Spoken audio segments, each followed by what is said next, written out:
So what was it called? The 1790 Inn? Yeah, it was in Savannah, Georgia. Yes. We were road tripping from North Georgia down here to Florida, and we made a little mini detour to Savannah.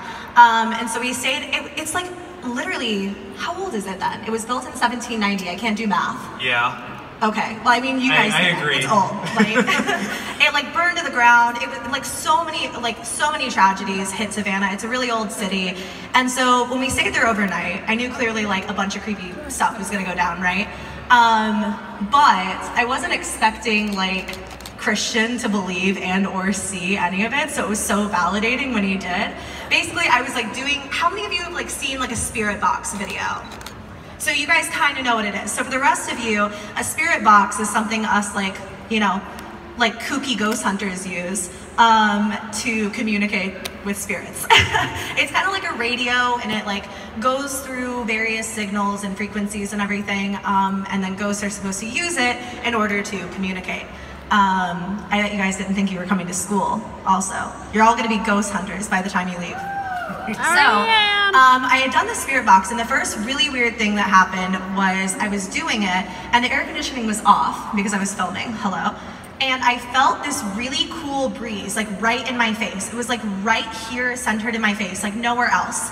I could put up my hand, I wouldn't feel it. I was like trying to feel where like the draft or the breeze was coming from, and it's an old building, but it was also really like hot outside. Yeah. It wasn't too much cooler than it even is like here in Florida. So, I mean, imagine if like a breeze came in from outside here, it's not that cold. And it was like ice cold. So that was the first thing. And so he's listening to me talk about this in the hotel room, like, okay, you know, of course it's cold. So I do the spirit box, you guys will have to watch that when it comes out, okay? And it was- It's really good. He's a little bit biased because he has to edit it, but, so we do the spirit box, and you know, we get some interesting things. And then as we're wrapping up, and Christian is saying like, that was really cool. And he's talking about, you were talking about like all the ghost equipment you wanted to get because you thought it was so interesting. And then you can tell them what you saw because you were the one who went into the bathroom. All right, so there we were, right? We were in the hotel room. It was very spooky. So spooky. But we're wrapping up the filming. It went really well. We got a little bit of feedback here and there. It was really cool. Like I kind of wanted to try it out for myself one day. Very, very cool. And I go in the restroom and I look down and I'm like, Loey, did you put all the towels in the toilet?